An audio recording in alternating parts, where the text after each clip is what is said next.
We all agreed. "You're not welcome at the wedding," my mum said, her voice cold as she delivered the family's verdict. What she didn't know was that I'd already discovered their 20-year secret, and I'd be attending my sister's wedding. Anyway, with evidence that would destroy our family forever. I still remember the exact moment those words shattered what little was left of my relationship with my family. If you've ever felt the sting of rejection from the very people who are supposed to love you unconditionally, you know that hollow feeling that settles in your chest. I'd love to know where you're watching from, and if you've ever experienced family betrayal like this. Hit that subscribe button if you want to hear how I uncovered the decades-long lie that changed everything, and how karma finally caught up with the people who tried to erase me from the family narrative. My name is Ellie Morgan, and at 28 years old, I thought I understood my place in my family. I was the disappointment, the afterthought, the one who never quite measured up. My younger sister Madison, on the other hand, was perfection, personified, at least according to our parents Diana and Robert Morgan. From the moment Madison was born when I was 3, the pattern was set. She had the blonde curls and blue eyes that matched our parents, while I had dark hair and hazel eyes that always made me feel like the odd one out in family photos. As a graphic designer working for a small agency in Boston, my career was cute, according to my mother, while Madison's job as a pharmaceutical sales rep was impressive and ambitious. "Ellie, honey, why don't you let me take you shopping for some professional clothes?" my mother would say, eyeing my vintage dresses and colourful tights with distaste. Madison's company just gave her another bonus for exceeding her sales targets. She could give you some career advice. These comments were constant, like water dripping on stone, wearing away at my self-confidence over the years. When Madison announced her engagement to Jackson Williams, a 32-year-old real estate developer from one of Boston's wealthiest families, my parents were ecstatic. The wedding planning immediately became the centre of every family conversation. "Can you believe our Madison landed Jackson Williams?" my mother whispered loudly to her sister at our monthly family dinner, not caring that I was within earshot. "His family owns half the waterfront properties in the city." I smiled and congratulated Madison, genuinely happy for her despite everything. That's the thing about being the family scapegoat. You learn to celebrate others' happiness even when your own accomplishments go unnoticed. Growing up, the contrasts between how we were treated were impossible to ignore. When Madison needed a new winter coat, she got a brand new one from Nordstrom. I got her hand-me-downs, even though they were often too small since I was taller. When I made honour roll, my father nodded and said, "That's what we expect."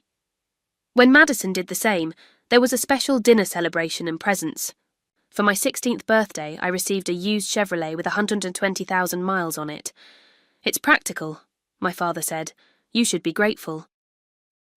For Madison's 16th, she got a brand new Volkswagen Beetle in her favourite colour, complete with a giant bow on top, and a professional photographer to capture the moment for Instagram. I tried for years to understand why. I asked my grandmother once when I was about 14, "Why do Mum and Dad love Madison more than me?" My grandmother Margaret looked startled, then sad. She patted my hand and said, "Oh, Ellie, sometimes parents just connect more with certain children. Madison needs more support. She's more fragile than you. You're strong." Being labelled strong meant I was expected to understand, to accept less, to not need the attention and validation my sister received in abundance. I internalized this message and became exactly what they expected: independent, self-sufficient, and increasingly distant. Still, I tried to maintain connections with my family. I showed up for every birthday, holiday, and special occasion. I helped my mother in the kitchen while Madison watched TV with Dad. I remembered everyone's favourite desserts and special dates. I was trying to earn my place, not realising that in healthy families, your place at the table isn't something you have to earn. Last Christmas was particularly telling. When it came time for family photos in front of the tree, my mother arranged everyone carefully. Madison and Jackson in the centre, of course, Mum and Dad on either side, Aunt Sarah, Uncle Tom, and the I, cousins on the ends. When I asked where I should stand, my mother blinked as if just remembering I was there. "Oh, Ellie, could you take the photo for us, dear?" After several group shots, I asked if we could get one with me in it too. Oh, we have plenty now, my mother said, already walking away. Maybe next time. Later that same evening, I found myself seated at the kids' table at 28 years old, while Madison and her fiancé were given the places of honour at the main table. When Madison opened her gifts, she received designer handbags, jewellery and weekend getaway vouchers. I had spent weeks designing and creating a custom illustration of Madison and Jackson based on their engagement photo, professionally framed. "Oh, this is unique," Madison said, barely glancing at it before setting it aside to coo over the Kate Spade purse from our parents. That night, driving back to my apartment, I saw the illustration I'd worked so hard on left behind, leaning against the garbage bins in the driveway. Despite it all, when Madison announced her engagement, I genuinely congratulated her. When she showed off her enormous diamond ring, I admired it sincerely. When she talked endlessly about wedding plans, I listened attentively. Because that's what family does, right? They show up, they care, they celebrate each other's happiness. I just didn't realise yet that in my family, those rules only applied to everyone except me. 6 months before the wedding, Madison held her engagement party at our parents' lake house in New Hampshire. I spent the entire week before helping my mother prepare, arranging flowers, addressing envelopes for the formal invitations, and setting up the outdoor tent and string lights. The night of the party, I wore a simple blue dress I'd saved 3 paychecks to afford, wanting to look nice for the family photos I assumed would be taken. Madison arrived fashionably late, resplendent, in a white designer dress that probably cost more than my monthly rent. "Ellie!" she air-kissed near my cheeks. "You look comfortable. Thanks for helping Mum set up. You're always so good with the behind-the-scenes stuff." Throughout the evening, I was introduced as Madison's sister, or sometimes just the sister, never by my name. When speeches were made, my parents gushed about how Madison and Jackson were meant to be, and how they'd never seen a more perfect couple. Despite helping plan the entire event, I wasn't asked to speak. After the party, I helped clean up while Madison and her friends continued celebrating at a downtown bar. My mother patted my shoulder as I washed crystal champagne flutes at midnight. "Madison is just so busy with wedding planning," she said, as if that explained why I was the one staying late to clean. "She has so much on her plate." In the weeks that followed, I started noticing social media posts from Madison's friends about receiving their Save the Date cards. Beautiful cream-coloured cards with gold foil lettering announced Madison Morgan and Jackson Williams are tying the knot, followed by the wedding date and location, an exclusive vineyard on the North Shore. 2 weeks passed, 3, a month. No card arrived for me. I told myself it must have gotten lost in the mail. I even checked with neighbours in my apartment building to see if it had been delivered to the wrong unit. Nothing. Finally, I called Madison directly. "Hey, Mads. I was just wondering about the save the date for your wedding. I haven't received mine yet." There was a pause on the line. "Oh, those? Yeah, they must have gotten lost. Don't worry about it, though. You obviously know when the wedding is. Could you send me another one? I'd like to have it for my memory box. The stationer only made a limited number and we don't have extras. But it's fine, you know all the details anyway." I swallowed my hurt. "So, June 15th at Willow Creek Vineyard, right?" Another pause. "Actually, we changed it to June 22nd. Didn't Mum tell you?" No one had told me. As the months passed, I watched from the sidelines as wedding preparations accelerated. Madison posted photos of bridesmaid dress shopping, a group of 8 girls. I recognised from her sorority days, none of whom were me. There were bachelorette party plans in Miami, bridal shower preparations, and endless wedding updates. One Sunday at family dinner, my mother casually mentioned, "We've got the final. Bridesmaid dress fittings next Saturday." I set down my fork. "I haven't had a first fitting yet." My mother and Madison exchanged a look I couldn't quite interpret. "Oh, Ellie," Madison sighed. "I thought it was obvious. The bridal party is already set. We have 8 bridesmaids. It's an even number for the groomsmen. I'm not a bridesmaid. I'm your sister. It's just, my college friends and I always promised we'd be in each other's weddings. And Jackson's sister, of course. There just wasn't room." I looked around the table. My father was suddenly very interested in his mashed potatoes. My mother was giving Madison a warning look. "Is anyone from our family in the wedding party?" I asked quietly. "Well, Mom is my matron of honour, obviously, and Dad is walking me down the aisle. Oh, and Cousin Bethany is a junior bridesmaid." So I was the only immediate family member not included in the wedding party. My mother must have sensed my hurt because she quickly added, "Ellie, honey, you know how it is. Madison just wants her special day to be perfect. Besides," she eyed me up and down, "you'd need to lose weight for the wedding photos anyway. Those bridesmaid dresses run very small." I excused myself to the bathroom and cried silently for 5 minutes before returning to the table with a forced smile. Despite everything, I still tried to be supportive. When Madison mentioned struggling with designing the wedding invitations, I offered my professional help. "I could design them for you as my wedding gift. It would save you the cost of a graphic designer, and I could make them completely custom." Madison's eyes lit up. "That would actually be amazing. I have so many Pinterest ideas I can send you." For 3 weeks, I worked every evening after my day job, creating multiple designs based on Madison's specifications. I produced 6 different concepts, each with variations, physical mock-ups, and even sample materials from specialty paper companies. When I presented them to Madison and my mother over brunch, Madison flipped through them quickly. "These are nice, but not really what I had in mind. But they're exactly what you described," I said, pointing to her Pinterest board on my tablet. "The botanical elements, the gold foil, the typography. They just don't have that wow factor," my mother interrupted. "They look homemade." "That's because they're mock-ups," I explained patiently. "The final versions would be professionally printed." Madison handed the samples back. "I think we'll just go with the designer Jackson's mum recommended. But thanks for trying." 2 weeks later, Madison posted photos of her invitations on Instagram. They looked remarkably similar to my third design concept, right down to the custom monogram I had created. The only credit given was to the expensive stationer, who had apparently executed my exact idea. The final blow came 3 months before the wedding. I was dropping off some gardening tools I'd borrowed from my mother when I noticed a stack of formal wedding invitations on her desk, ready to be mailed. Curious, I flipped through them, recognizing names of extended family, family friends, and even my parents' neighbours.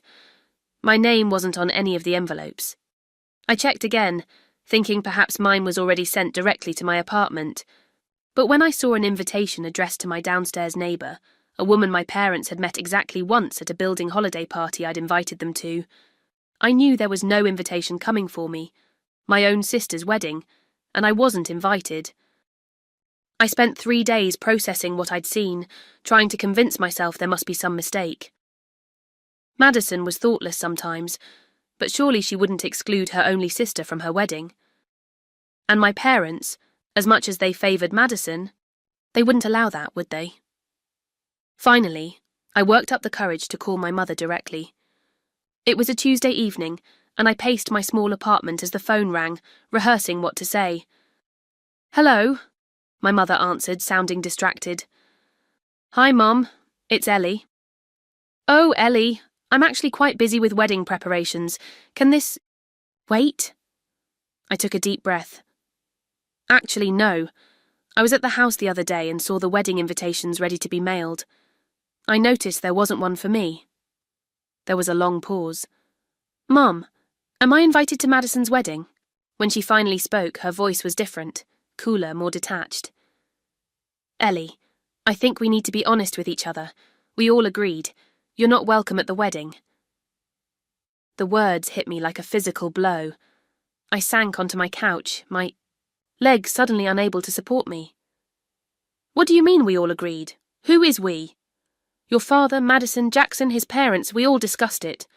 We think it's for the best." "For the best?" "Mum, she's my sister. It's her wedding. How could it possibly be for the best that I'm not there?" My mother sighed, the sound full of exasperation, as if I were a small child failing to understand a simple concept. "You always make everything about you, Ellie. This is Madison's special day. She deserves to be the centre of attention. When have I ever made anything about me? I asked, my voice rising. Name one time. There you go again, getting emotional. This is exactly what we're talking about. Remember Madison's college graduation? You showed up with that ridiculous red hair. I dyed my hair for a design project. It had nothing to do with her graduation. Or the Christmas when you announced you were moving to Chicago for that internship, right as Madison was telling everyone about her promotion. I was stunned. Mum, that was 7 years ago, and I only mentioned it when Aunt Sarah asked what my plans were after graduation. The point is, my mother continued as if I hadn't spoken, you have a pattern of trying to steal Madison's spotlight. She's worried you'll cause a scene or find some way to ruin her big day. Tears streamed down my face as my mother continued, listing perceived slights and failures stretching back to my childhood. According to her, I had spent my entire life jealous of Madison, trying to undermine her happiness. Madison told us about how you tried to sabotage her relationship with Jackson early on, my mother said, her voice hardening. How you told him about her ex-boyfriend at that dinner party. What? Jackson asked about our high school friends. I mentioned Ryan because they both played lacrosse. I wasn't trying to sabotage anything. That's not how Madison remembers it, and quite frankly, we believe her. You've always been jealous of her. I was speechless. Had my sister been painting me as the villain all these years? Had my parents really bought into this narrative so completely? We've talked to the extended family as well, my mother continued. Everyone agrees it's better if you stay away. That revelation broke something. Inside me, not just my immediate family, but aunts, uncles, cousins. Everyone had discussed me behind my back and decided I was too problematic to attend my own sister's wedding. Mum, I whispered, my voice breaking. I'm your daughter too. There was a pause, and for a moment I thought I might have reached her. Then she said, Sometimes I wonder about that, and hung up. I sat in stunned silence, the phone still pressed to my ear. Did my mother just imply what I thought she did? It was such a strange comment, delivered with a finality that left me reeling. I don't know how long I sat there before my doorbell rang.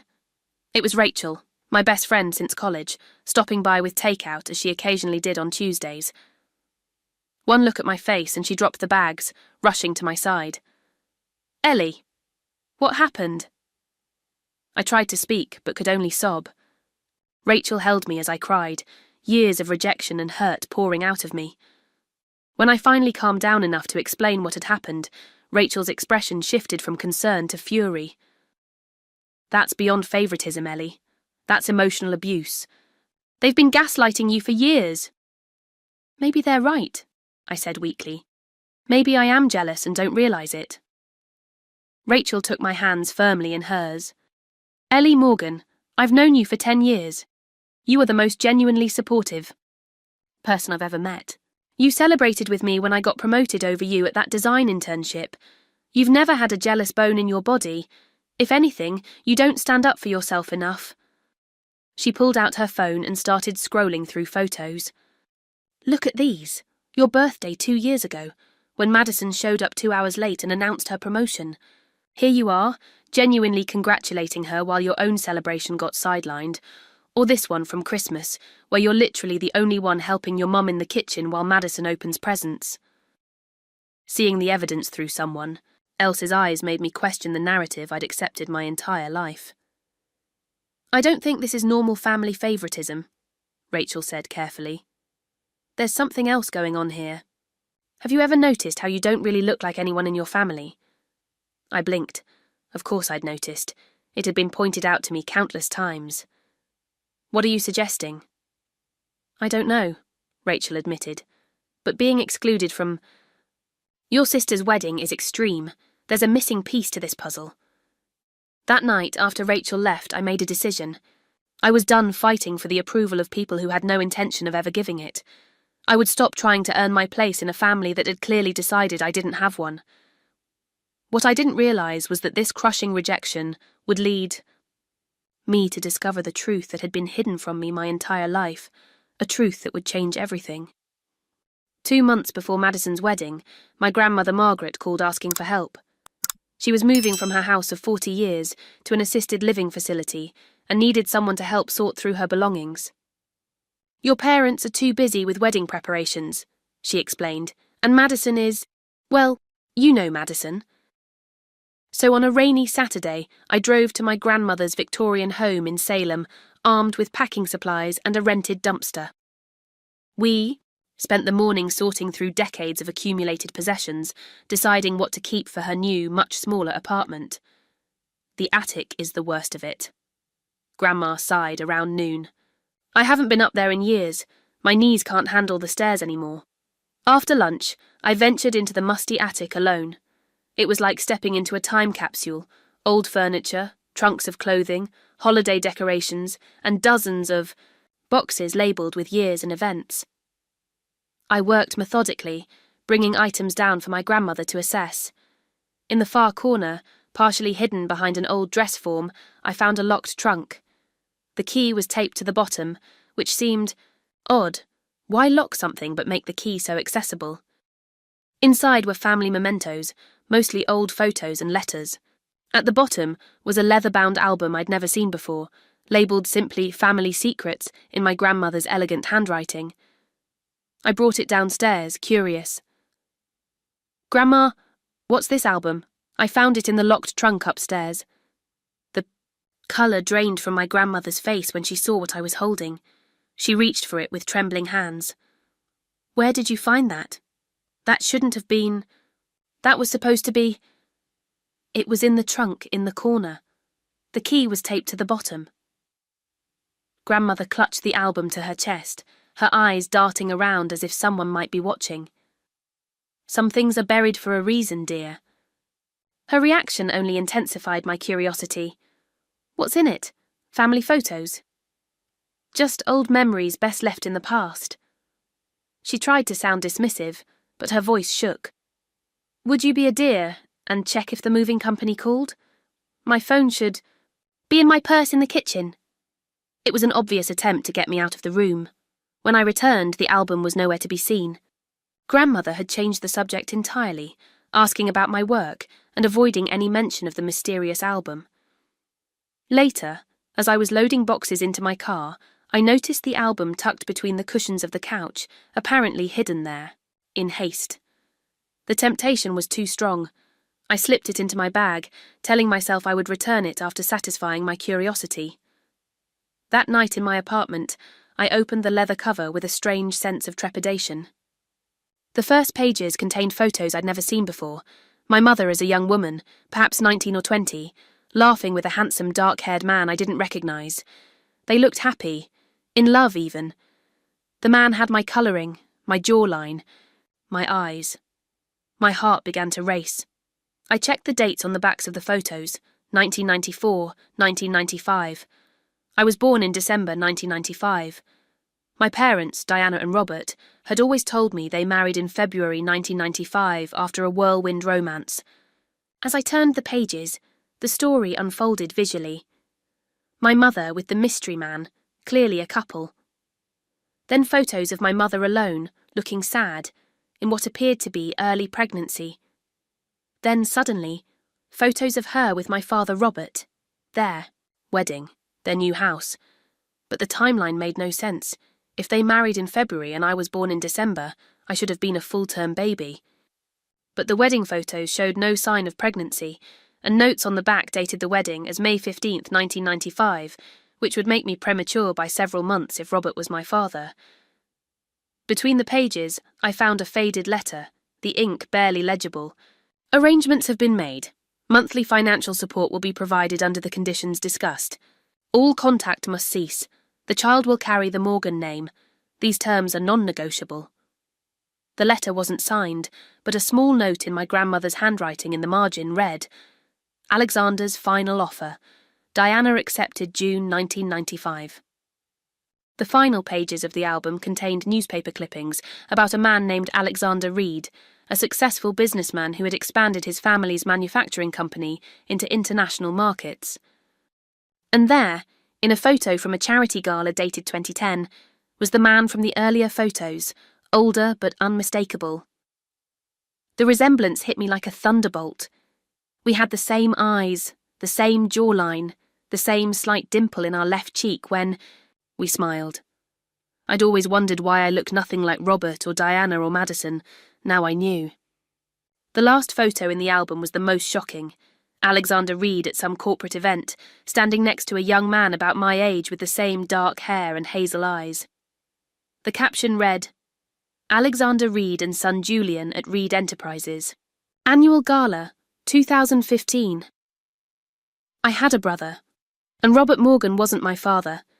If you've ever had the foundation of your identity suddenly crumble beneath your feet, you might understand the vertigo I felt in that moment. Everything I thought I knew about myself and my family was a lie. The distance I'd always felt, the strange comments, the constant rejection, it all suddenly made horrible sense. I wasn't the family disappointment. I was the family secret. I'm still processing how it felt to discover my entire life was built on a lie. If you've experienced a similar family revelation, drop a comment below. I'd love to know I'm not alone in navigating such a life-changing discovery. And stay with me. The story gets even more unbelievable from here. The discovery of the photo album sent me into an investigative frenzy.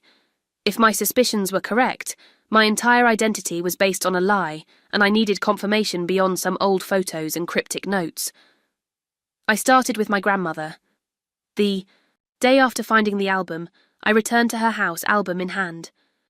She was sorting through kitchen items when I arrived, but her hands went still when she saw what I was carrying. You took it, she said softly. Not a question, but a resignation. I need to know the truth, Grandma. Is Robert Morgan my biological father? My grandmother sank into a kitchen chair, suddenly looking every one of her 78 years. I always knew this day might come. You look so much like him. Like who? Alexander Reed. She nodded slowly. You were never supposed to know. Tell me everything, I said, sitting across from her. I deserve the truth. Grandmother's story came out haltingly, decades of secrets finally finding voice. My mother Diana had been 20 when she met Alexander Reed, a rising star in his family's business, and 10 years her senior. They had a passionate relationship for about a year. Diana got pregnant, and that's when everything fell apart, Grandmother explained. Alexander was already engaged to a woman from another prominent family. A merger of fortunes, essentially. He offered financial support but wanted nothing to do with the child, with you. And Robert, where does he come in? Robert had always been in love with Diana since high school. When she came home heartbroken and pregnant, he proposed. Said he would raise the child as his own, give it his name. They married quickly, and most people assumed you were simply premature when you arrived. The pieces were falling into place. My mother's cryptic comment on the phone, the lifelong feeling of being an outsider, Madison being the clear favourite. Does Madison know? Grandmother shook her head. No one knows except Diana, Robert, me and Alexander. And now you. So all these years, the reason they've treated me differently is because I'm not really Robert's daughter. I'm just a reminder of my mother's past mistake. My grandmother reached for my hand, but I pulled away, not ready for comfort. It's not that simple, Ellie. There's more. According to my grandmother, Alexander Reed had provided substantial financial support all these years, far beyond child support. He had established a trust for me that my parents controlled, paid for our family home, and subsidised their lifestyle in exchange for their silence about my parentage. The arrangement benefited everyone, Grandmother said weakly. Alexander kept his reputation, and the wife his family wanted. Your mother got financial security. Robert got the woman he'd always wanted. And what did I get? I asked, my voice breaking. A lifetime of being treated like an unwanted obligation, of never understanding why my own parents seemed to resent me. They do love you, Ellie, in their way. It's just complicated. Madison is Robert's biological child, born 3 years after you. She represents everything they chose, while I represent a lie they've been living, I finished. I left my grandmother's house with more questions than answers. The story explained so much, yet felt incomplete. I needed more proof. I ordered a DNA test kit that same day. While waiting for the results, I researched Alexander Reed extensively. He had built Reed Enterprises into a multi-million-dollar company, served on charitable boards, and was widely respected in business circles. He had married Carolyn Whitfield, as planned back in 1995, and they had 3 children, my half-siblings. They appeared to be the perfect family in every charity gala photo and newspaper clipping. Had he ever thought about me? Had he ever regretted abandoning his first child? 2 weeks later, the DNA test confirmed what I already suspected. Robert Morgan and I shared no genetic relationship. I was not his biological daughter. With scientific confirmation in hand, I dug deeper into the financial arrangements my grandmother had mentioned. Using my mother's birthday as a password hint, I managed to access her email account. I'm not proud of the invasion of privacy, but I needed answers. In her email, I found years of correspondence with a law firm that managed the Reed arrangement, as they called it. Monthly deposits into an account in my parents' names, payments for the house, Madison's college tuition, even the expensive wedding venue. Alexander Reed had been funding my family's comfortable lifestyle for nearly 30 years, including the lavish wedding from which I had been excluded. The irony was almost too much to bear. One email exchange particularly stood out. 5 years. Earlier, when I was applying to college, my mother had written to the firm. The child is requesting funds for design school in New York. We believe this unnecessary and prefer to allocate the educational funds to Madison's graduate program instead. The response was terse. Mr. Reed's arrangement specifies equal educational opportunities for both children. Funds for E. Morgan's education cannot be redirected. Please submit proper documentation for tuition disbursement. I stared at the screen in disbelief. There had been money specifically for my education that my parents had tried to divert to Madison. When that failed, they told me I'd have to take out student loans because money was tight. Meanwhile, they paid for Madison's undergraduate and graduate degrees in full. The depth of the deception was staggering. I found other emails about my trust fund, money that was legally mine that I'd never known existed. My parents had been required to transfer control of it to me at 25, but had somehow delayed it with claims that I was financially irresponsible and emotionally unstable. Every discovery was another betrayal. My entire life had been shaped by this secret. My relationships, my self-worth, even my financial independence had been manipulated to maintain the lie. With all this evidence collected, I faced a decision. What did I want to do with this information? Did I confront my parents? Try to claim what was legally mine? Or did I want to meet the man who was my biological father, the man who had paid for my existence to be hidden while supporting his real family publicly? After days of consideration, I decided I needed to hear Alexander Reed's side of the story. I needed to know if he had truly wanted nothing to do with me, or if there was yet another version of the truth I hadn't heard. Finding his contact information wasn't difficult for someone with his public profile. The difficult part was gathering the courage to reach out to him. What do you say to the father who never claimed you? Finally, I composed a simple email. My name is Ellie Morgan. I was born on December 12, 1995, to Diana Morgan, née Collins. I have reason to believe you are my biological father, and I would appreciate the opportunity to speak with you. I have recently discovered the arrangement you have with my family, and I have questions only you can answer. I attached a recent photo of myself and the DNA test results showing Robert was not my father. Then I hit send, releasing nearly 30 years of secrets into the digital ether, and waited to see what would return. 3 days after sending the email, I received a response from Alexander Reed. It was brief and formal. Ms. Morgan, I would be willing to meet to discuss this matter. Please suggest a time and location convenient for you. A. Reed. No denial, no emotion, just a business-like acknowledgement. We agreed to meet at an upscale restaurant in a private dining room, neutral territory where we wouldn't be easily observed. I arrived early, my stomach in knots, and was shown to a secluded table in the back. I dressed carefully in my most professional outfit, wanting to project confidence I didn't feel. At exactly 7 o'clock, a tall man with silver-streaked dark hair entered. Even without the resemblance between us, I would have recognized him from my research. Alexander Reed, business mogul, philanthropist, and my biological father. He stopped abruptly when he saw me, his composed expression faltering. For a long moment, he just stared, and I saw him taking in my features, the features we shared. "You look exactly like my mother," he finally said, his voice rough with an emotion I couldn't identify. It wasn't what I expected him to say. Not, "You look like me," or even an introduction. The personal connection to his own mother caught me off guard. He sat down across from me, still staring as if he couldn't quite believe what he was seeing. "I thought you didn't exist," he said, after the waiter had brought water and left us alone. "Excuse me?" Diana told me she terminated the pregnancy. That's what she said when she broke things off and returned to her hometown. "I never knew you were born." It was my turn to be shocked. "That's not the story I was told. My grandmother said you wanted nothing to do with me, that you were engaged to someone else and paid my parents to keep me a secret."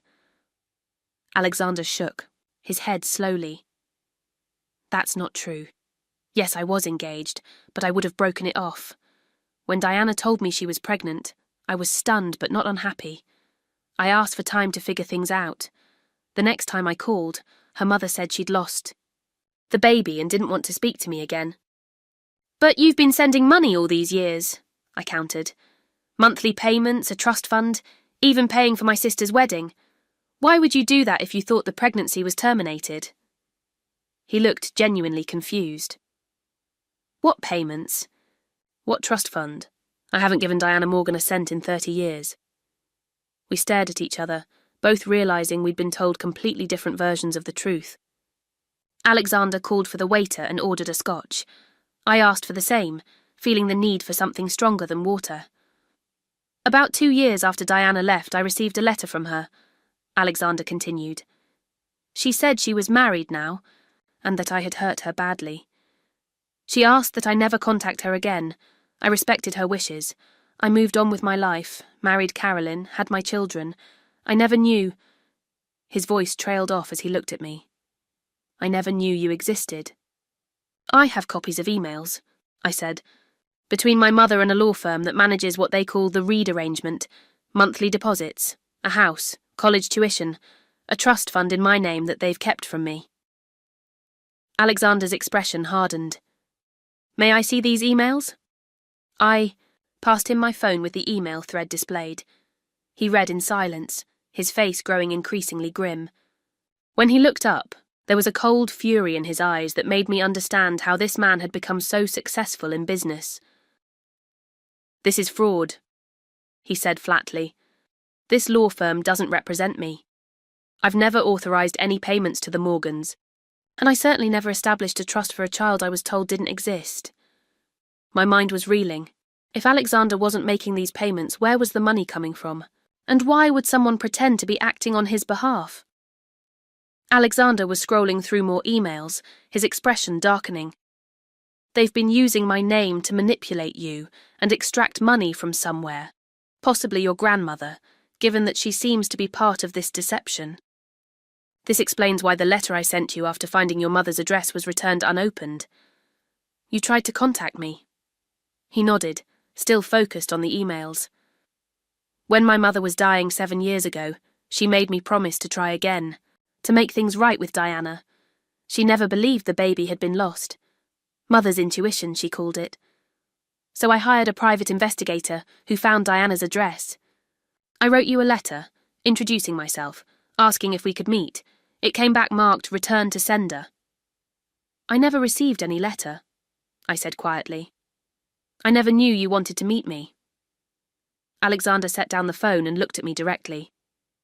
"Ellie, I need you to understand something. If I had known you existed, nothing would have kept me from being part of your life. Nothing." The conviction in his voice brought tears to my eyes. For 30 years I'd believed I wasn't worthy of my family's love. Now I was facing the possibility that I'd been deliberately kept from someone who would have welcomed me. Alexander asked for copies of everything I'd discovered, the emails, the DNA test, the photos from the album. He made several calls right there at the table, speaking in terse, controlled tones to what I gathered were his lawyers. "The birth certificate," he said suddenly. "What name is listed as the father?" "Robert Morgan," I replied. "I've seen my birth certificate." "We need to check the original filing with vital records," Alexander said. "If they falsified a birth certificate, that's another criminal offence." As dinner progressed, Alexander asked about my life, listening intently to stories about my childhood, my education, my career. He seemed genuinely pained when I described the years of subtle rejection from the Morgans. "They had no right," he said, his voice tight with anger. "If they didn't want to raise you, they should have told me the truth. I would have—" "Would have what?" I asked when he didn't continue. "I would have raised you myself," he said simply. "You would have been a reed, not hidden away like something shameful." By the end of dinner, Alexander had filled in more pieces of the puzzle. He had dated my mother during a break from his relationship with Carolyn. When Diana announced her pregnancy, he was surprised but willing to take responsibility. Then she disappeared, and he was told the pregnancy had been terminated. He went back to Carolyn, they married, and had 3 children, Julian, Sophia, and Grace. "Your half-siblings," he said, showing me photos on his phone. "Julian is 27. Sophia is 24 and Grace is 21. They all shared our dark hair and features. I had siblings who looked like me. The concept was overwhelming." As we prepared to leave, Alexander asked about Madison's upcoming wedding. "I'm not invited," I admitted. "That's actually what started all of this. My mother told me we all agreed I'm not welcome at the wedding. When I started asking questions, I discovered the photo album at my grandmother's house." Alexander's expression hardened again. "The wedding that's apparently being paid for with money fraudulently obtained in my name?" "Yes, at Willow Creek. Vineyard. It's supposed to be the event of the season." A slow, calculating smile spread across Alexander's face. "As it happens, I know the owner of Willow Creek quite well. We serve on a charitable board together." "What are you thinking?" I asked, recognizing the expression of someone formulating a plan. "I'm thinking," Alexander said carefully, "that we have a decision to make. We can approach your parents privately, with what we've discovered, or, I prompted when he paused. "Or we can attend that wedding together and let the truth come out in a rather more public fashion." The idea sent a mix of dread and vindication through me. "Isn't that excessive? Ellie, these people have lied to both of us for 30 years. They've taken money they weren't entitled to. They've denied you your rightful inheritance and relationship with your biological father. And now they've excluded you from a family event that's apparently being funded by fraud. I would say a little public accountability is the least they deserve." I wasn't sure how to feel about Alexander's suggestion. Part of me wanted justice, but another part feared the fallout. "Let me think about it," I said finally. As we parted, ways outside the restaurant, Alexander hesitated, then asked, "Would you like to meet your half-siblings? They don't know about you yet, but I think they would welcome knowing they have another sister." The offer touched me deeply. "I'd like that, yes." He nodded, seemingly pleased. "I'll arrange it. And Ellie, I'm sorry. For all the years we lost. I can't get those back, but I can try to make things right going forward." As I watched him walk away, I felt a strange mix of emotions: anger at the deception that had shaped my life, grief for the relationship I'd never had with my biological father, but also a tentative hope for the future. Alexander Reed was not the villain of my story as I'd been led to believe. He was quite possibly the ally I never knew I needed. Over the next 3 weeks, Alexander and I met regularly, piecing together the complex deception that had kept us apart. Each discovery only confirmed the deliberate nature of the fraud perpetrated by my parents. Alexander brought in his legal team who uncovered the truth behind the Reed arrangement. It turned out that my maternal grandfather, my grandmother Margaret's husband, who had passed away when I was 10, had set up the fund. He had been wealthy from a manufacturing business he'd sold just before retirement. Your grandfather established a trust to provide for you and your mother, Alexander's lawyer explained during one meeting. The Morgans have been drawing from that trust for years, using forged documents that made it appear the money was coming from Mr. Reed. This allowed them to take more than they were entitled to, while also maintaining the fiction that Mr. Reed wanted nothing to do with you. The birth certificate investigation revealed more deception. The original filing had listed father unknown, but it was later amended to name Robert Morgan, a process that would have required sworn statements, and paperwork that had clearly been falsified. We have enough for criminal charges, the lawyer said bluntly. Identity fraud, forgery, fraudulent financial claims, falsifying legal documents, not to mention the moral issue of deliberately keeping a child from her biological father. Alexander looked to me. It's your decision, Ellie. We can pursue criminal charges, or we can handle this privately. I wasn't ready for that decision yet. Let's gather all the evidence first, I said. I need the complete picture before I decide anything. Meanwhile, Alexander had arranged for me to meet my half-siblings. We gathered at his home in Beacon Hill, a beautiful brownstone that spoke of old money and refined taste. I was terrified they would reject me, this unexpected half-sister appearing out of nowhere to complicate their lives. I couldn't have been more wrong. Julian, Sophia and Grace welcomed me with curiosity and warmth. We spent hours discovering shared traits. Julian and I had the same analytical approach to problems. Sophia and I shared a love of design. She was an architect. And Grace and I had identical mannerisms that made everyone laugh. Dad always said he felt like someone was missing from our family photos, Julian told me as we looked through albums of their childhood. It's weird, but it's like we've been waiting for you without knowing it. As we grew closer to the wedding, my friend Rachel helped me prepare emotionally for whatever might come next. Are you sure you want to do this? She asked. Once it's done, there's no going back. These are still people you've known as your family your entire life. They excluded me based on lies, I said firmly. They kept me from my biological father and siblings. They diverted money meant for me to Madison. At some point, the truth has to matter.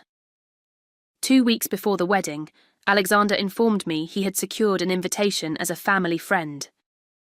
It turned out that Jackson's father served on a corporate board with Alexander, and when Alexander reached out expressing interest in attending the celebration of the season, an invitation was quickly extended.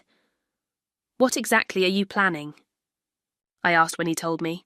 Nothing dramatic, he assured me.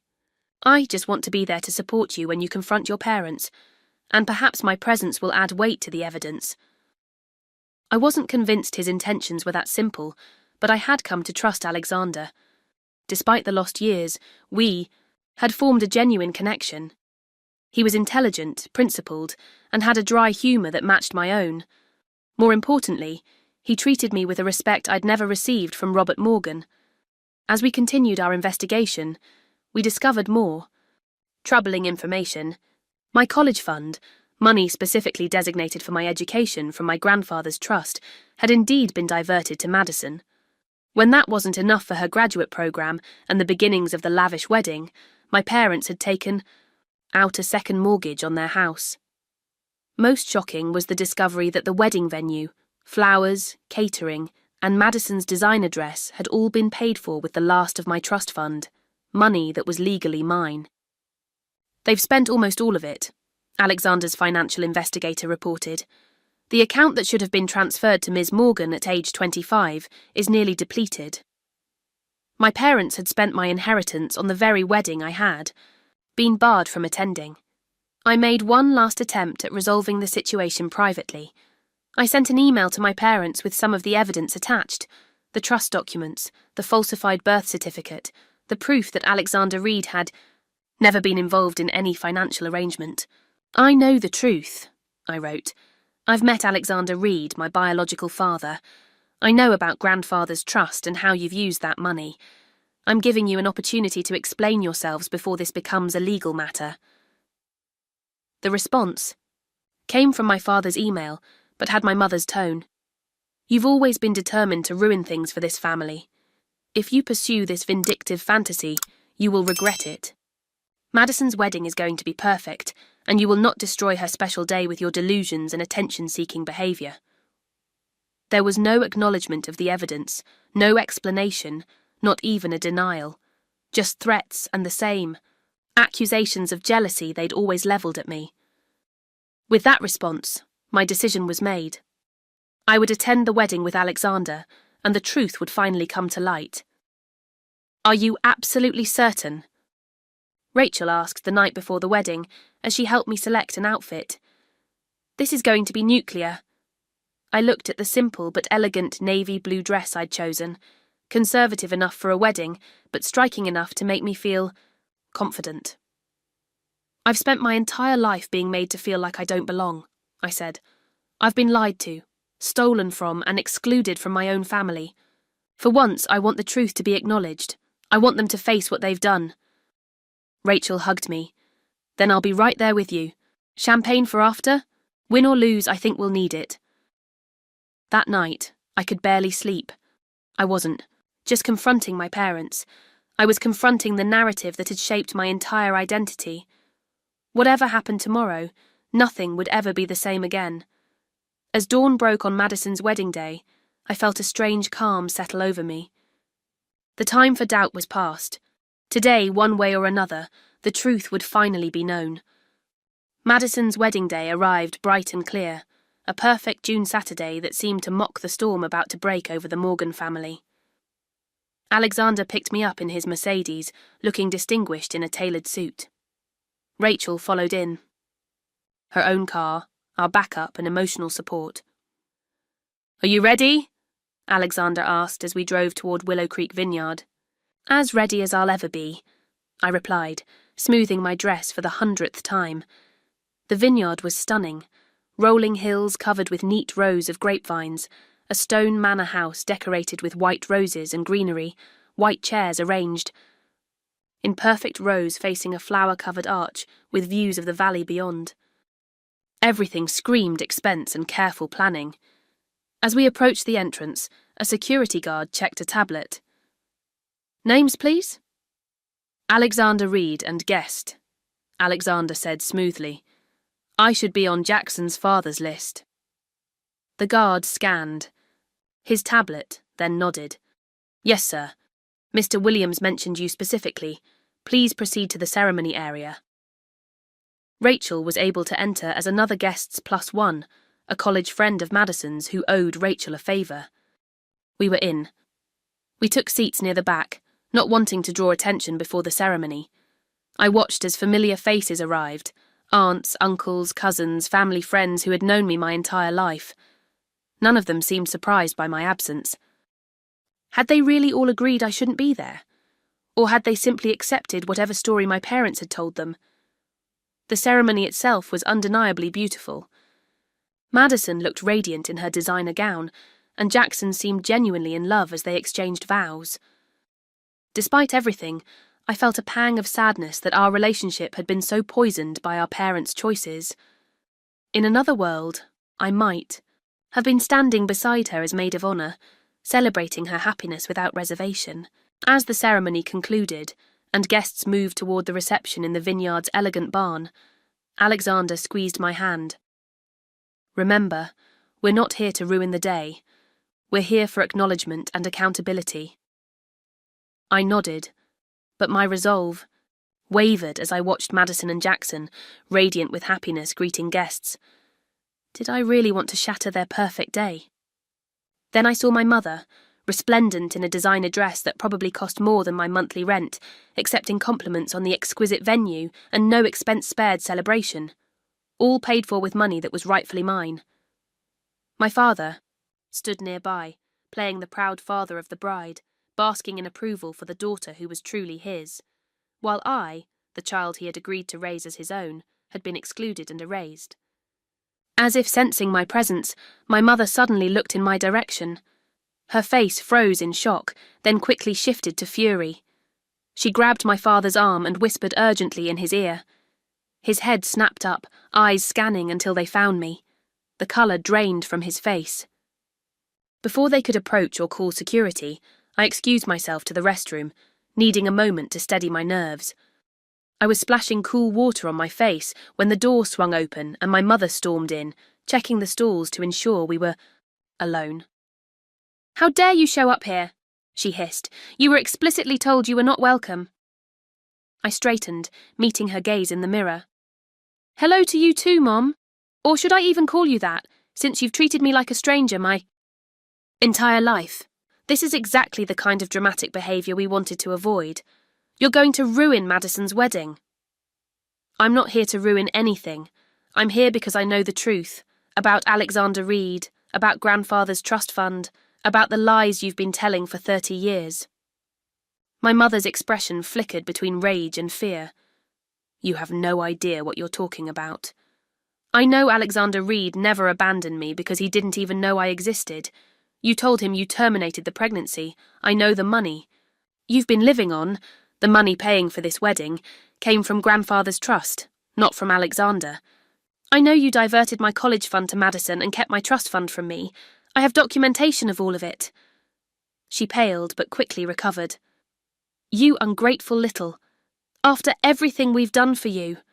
Robert raised you as his own when he had no obligation to do so. We gave you a home, an education. An education I paid for myself with student loans while you spent my trust fund on Madison," I interrupted. "And speaking of Robert raising me as his own, he did a remarkably poor job of it. Constant criticism, blatant favouritism, excluding me from family events. Is that what you call raising a child?" My mother's eyes darted toward the door. "What do you want? Money? Is that why you're here? Making a scene for financial gain?" The accusation stung, but I refused to show it. "I want acknowledgement of the truth. I want an apology for the lies. And yes, I want what's legally mine, the remainder of my trust fund and anything else Grandfather intended for me." She laughed bitterly. "There's nothing left. Madison's education, this wedding, it's all gone. Then I want you to admit what you did. To me, to Madison, to the family. Never!" she spat. "I will never let you destroy this family with your delusions." "They're not delusions when I have DNA tests, financial records, and Alexander Reed himself sitting out there," I said quietly. "He's here, Mom. My biological father is at this wedding and he knows everything." The colour drained completely from her face. "Alexander is here. You're lying. See for yourself. He's wearing a grey suit sitting near the back. He got an invitation." "Through Jackson's father." My mother's composure cracked completely. "How much?" she whispered urgently. "How much to make you both leave right now before anyone sees?" I was stunned by the naked panic in her voice. She wasn't concerned about the truth coming out. She was terrified of public embarrassment. "It's too late for that," I said. "We're not leaving until the truth is acknowledged." She grabbed my arm, her nails digging in. "I will give you $10,000 right now to walk out that door and never contact this family again." I pulled away.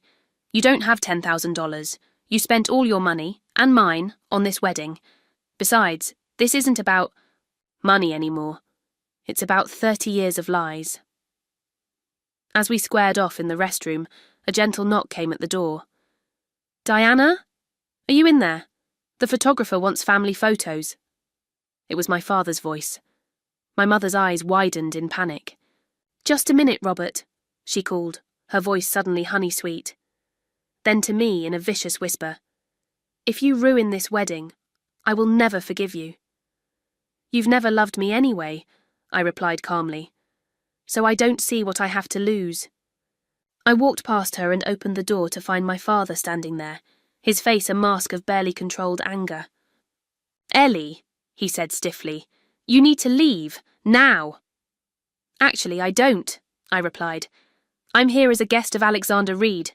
Perhaps you remember him, my biological father."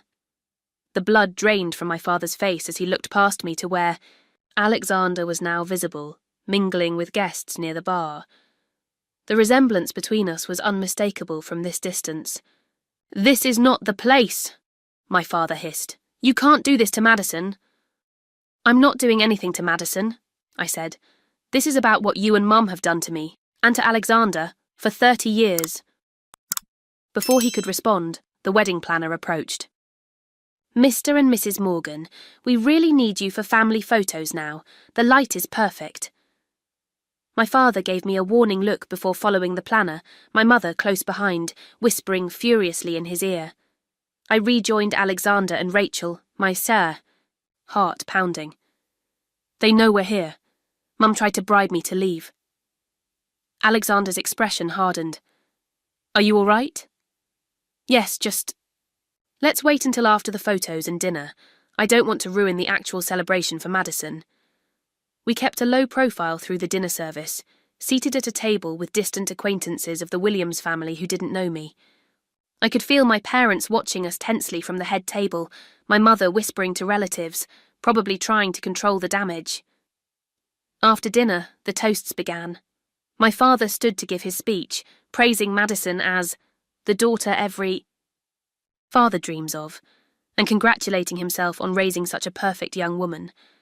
Each word felt like a deliberate jab, reinforcing that I had never been considered worthy of such praise.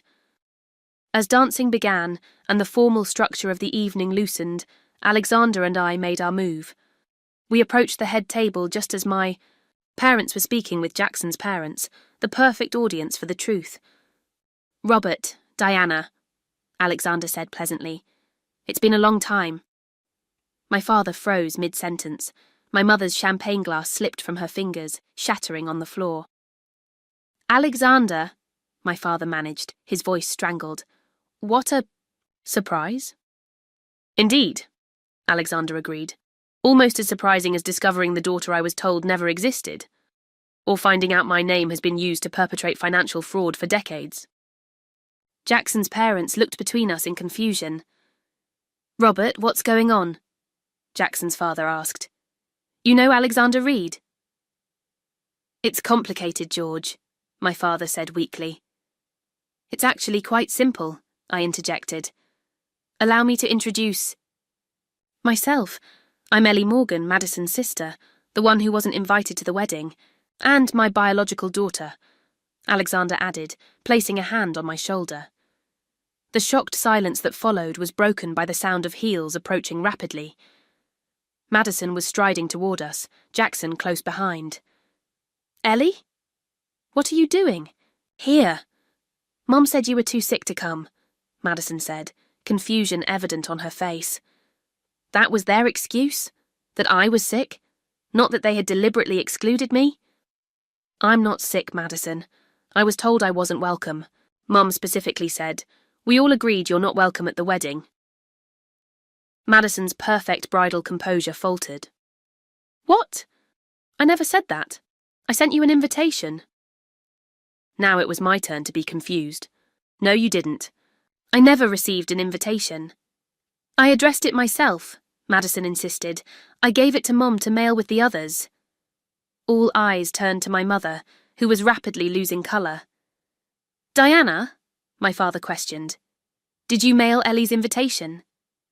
My mother's silence was damning. Perhaps, Alexander said smoothly. This would be a good time to clear up a few other misunderstandings as well. For instance, the source of funding for this lovely wedding.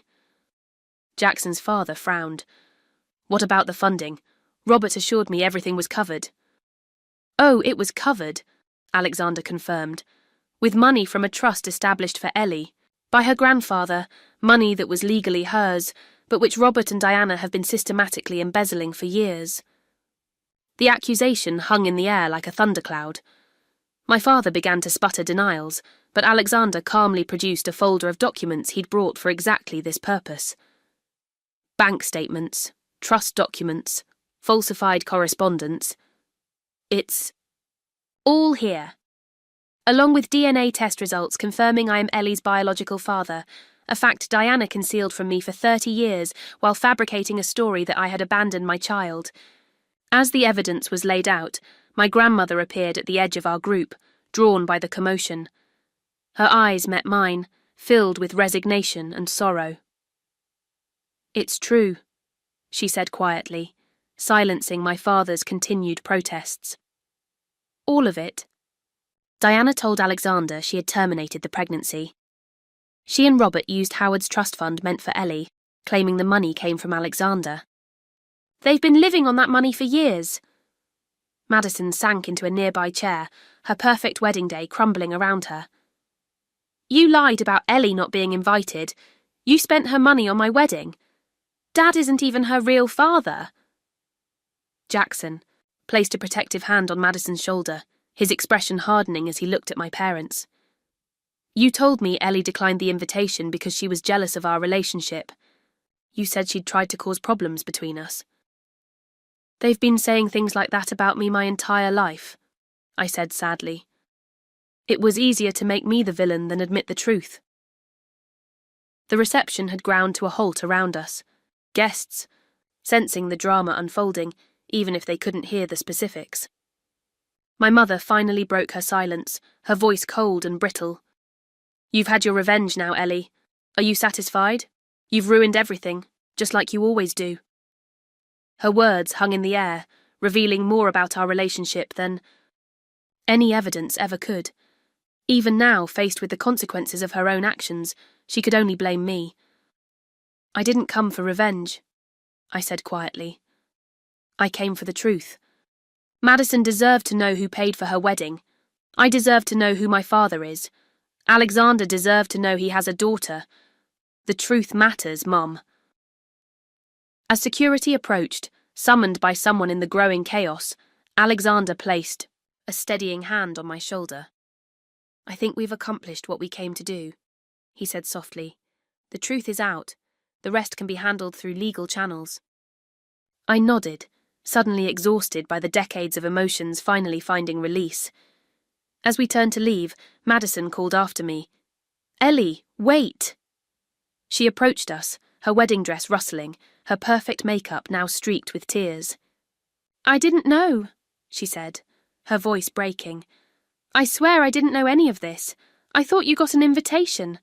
I thought you just didn't want to come. Looking at her distress, I believed her. Madison had been as much a pawn in our parents' games as I had been, just on the favoured side of the equation. It's not your fault, I assured her. This isn't about you and me. It's about them and the choices they made long before either of us had any say. She nodded uncertainly. What happens now? Now, Alexander answered.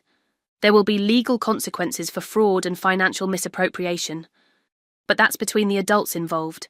You two, he gestured between Madison and me, have an opportunity to build a relationship based on truth rather than manipulation. As we finally left the reception, with shocked whispers and stares following us, I felt a strange lightness. The secret that had shadowed my entire existence was finally exposed to the light. Whatever came next would at least be built on truth, not lies. 6 months after the wedding that imploded in spectacular fashion, my life had transformed in ways I never could have imagined. The immediate aftermath had been chaotic. Legal proceedings, family fallout, and media attention when the story of financial fraud involving Alexander Reed's name hit local business publications. My parents faced serious consequences for their actions. The fraud charges led to a settlement that required them to repay what they could of the misappropriated funds, sell their house, and face social humiliation as their carefully constructed image crumbled. My father's accounting firm placed him on indefinite leave when the financial improprieties came to light. They didn't go to jail, but their lives were irrevocably changed. Madison and Jackson's marriage survived the wedding day drama, though not without strain. They cancelled their honeymoon to Italy and spent that time instead processing the revelations about her family. Jackson was understandably angry about being deceived, particularly since his parents had contributed significantly to the wedding, based on false information about the Morgans' financial situation. About a month after the wedding, Madison reached out to me. We met at a neutral coffee shop, both of us nervous and uncertain. I've been thinking about our childhood, she said after we'd exchanged awkward greetings, and I'm starting to see things differently. The way they always gave me preference, the way they criticised you. I thought it was normal at the time. It was our normal, I acknowledged. Neither of us knew anything different. Madison twisted her wedding ring anxiously. I didn't know about the trust fund, or that they were using your money for my education, and the wedding. I would never have accepted that if I'd known. I believed her. Madison had been spoiled and entitled, yes, but she wasn't malicious. She'd been shaped by the same toxic family dynamic that had shaped me, just from the opposite perspective. I don't blame you, I told her honestly. You didn't create the situation. Still, she insisted, I benefited from it. I got the attention, the opportunities, the support, all at your expense. And I never questioned it. That conversation marked the beginning of a tentative rebuilding between us. Without our parents' influence poisoning our relationship, we discovered we actually had things in common. Madison had a sharp wit I'd never been allowed to see, and she was genuinely interested in my graphic design work, even commissioning me to create materials for a charity event she was organising. Our relationship wasn't perfect. Too many years of conditioning couldn't be overcome in months. But it was honest in a way it had never been before. We were getting to know each other as adults, without the distorted lens of our parents' manipulation. My relationship with Alexander developed rapidly. He introduced me to his wife Carolyn, who was shocked by the revelation that her husband had a daughter he'd never known about, but welcomed me warmly into their lives. Alexander always felt something was missing, she told me during our first meeting. Now I understand why. My half-siblings, Julian, Sophia, and Grace, embraced me with an enthusiasm that brought me to tears. We discovered shared traits, inside jokes, and common interests that made our connection feel natural despite the lost years. It's like finding a missing puzzle piece, Sophia said one evening as we discovered we had the same peculiar habit of organising our coloured pencils by temperature rather than spectrum. Professionally, my life improved dramatically as well. Alexander, true to his word about wanting to support me, introduced me to contacts in the design world that opened doors I'd been knocking on unsuccessfully for years. I was careful not to take advantage of these connections, wanting to succeed on my own merits, but the opportunities to showcase my work led to a flourishing freelance business that eventually allowed me to leave my agency job and work independently. My grandmother Margaret was the family member I struggled most to forgive. She had known the truth all along, but had kept the secret, watching me suffer the consequences of my parents' deception. I was trying to protect everyone, she explained tearfully when we finally discussed it. Diana was so young when she got pregnant. Howard, your grandfather, was determined that the family's reputation wouldn't be damaged. He set up the trust, but insisted the situation be handled quietly. But after grandfather died, you could have told me the truth then. She looked down at her hands. By then, the lie had been in place for so long, I told myself it would do more harm than good to reveal it. I was wrong, Ellie. I was a coward, and you paid the price for my cowardice. Her genuine remorse helped me begin the process of forgiving her, though our relationship would never be quite the same. The legal proceedings resulted in the recovery of what remained of my trust fund, a fraction of what should have been mine, but still substantial enough to provide financial security I'd never experienced. Alexander insisted on establishing an additional trust for me, equal to what he'd provided for my half-siblings. I can't replace the years we lost, he said when I protested, but I can ensure you have the same opportunities they had going forward. 6 months to the day after Madison's wedding, I hosted Thanksgiving dinner in my new apartment, a spacious 2-bedroom in a historic building that I'd been able to purchase with my recovered funds. Around my table sat Alexander and Carolyn, Julian, Sophia, Grace, Rachel, my grandmother, and, somewhat surprisingly, Madison. Jackson was with his family in Vermont, giving Madison space to navigate this new family dynamic without his hovering concern. She arrived with a bottle of wine and a genuine hug. "Is this weird?" she asked as she helped me in the kitchen. "Having Thanksgiving with your new family and... well, me?" "A little," I admitted. "But good weird. Honest weird." As we gathered, around the table I looked at the faces surrounding me. Some I'd known my entire life, others I was just getting to know. This was my chosen family now, built on truth rather than obligation. After dinner, Madison pulled me aside. "I've been thinking a lot about what happened and why our parents did what they did. And," I prompted when she paused, "I think they were so invested in appearing perfect that they couldn't handle anything that threatened that image. Your existence, your biological connection to Alexander rather than Dad, was a crack in their perfect facade. So they tried to minimize you, to keep you in the shadows." Her insight surprised me. "That actually makes a lot of sense." "The irony is," Madison continued, "their desperation to keep up appearances ultimately caused the public humiliation they were trying to avoid."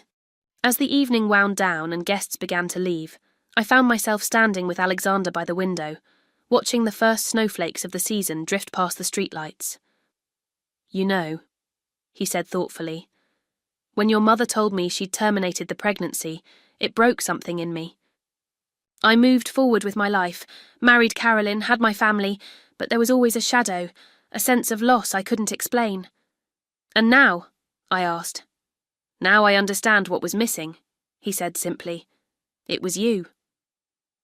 The validation in those 3 words healed something deep within me, the part that had always wondered if there was something inherently unlovable about me that made my family reject me. Later, as I cleared the last dishes, I reflected on the strange journey that had brought me here. Being excluded from Madison's wedding had felt like the ultimate rejection at the time, but it had been the catalyst that led me to discover my true identity and find a family that genuinely wanted me. Sometimes the most painful moments in our lives turn out to be doorways to something better.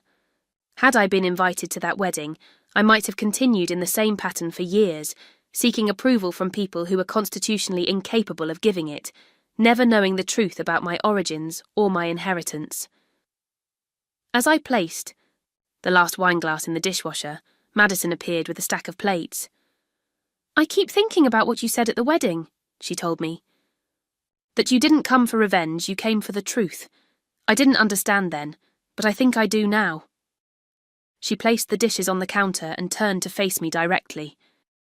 "Truth is the foundation everything else is built on.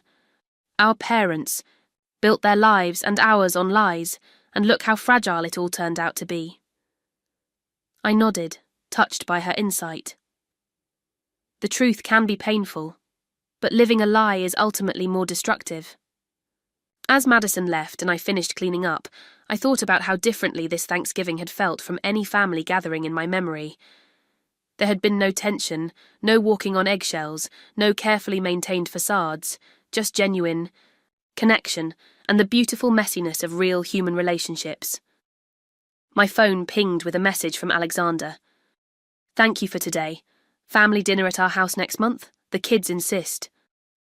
The simple text brought tears to my eyes. For so long, I had been the unwanted one, the outsider looking in. Now I was included, welcomed, valued. If you've ever felt like the outcast in your own family, like you're constantly trying to earn love that should be freely given, know that you're not alone. Sometimes family is defined by blood, but more often it's defined by choice, by the people who see you clearly and love you anyway. Sometimes the family you create for yourself is more genuine than the one you were born into. Thank you for listening to my story. If it resonated with you in any way, please hit that like button and subscribe to hear more stories of family truths and transformations. I'd love to know in the comments if you've ever discovered a family secret that changed your understanding of yourself, or if you've had to create boundaries with toxic family members. Has karma ever caught up with someone? Who wronged you? How did you handle it? Remember, while revenge might be temporarily satisfying, truth and authenticity are what truly set us free. The best form of justice often isn't about making others pay, but about creating a life so full and genuine that the past loses its power over you. Until next time, this is Ellie Reed. Yes, I legally changed my name, wishing you truth, healing, and the courage to write your own story, even when others try to write it for you.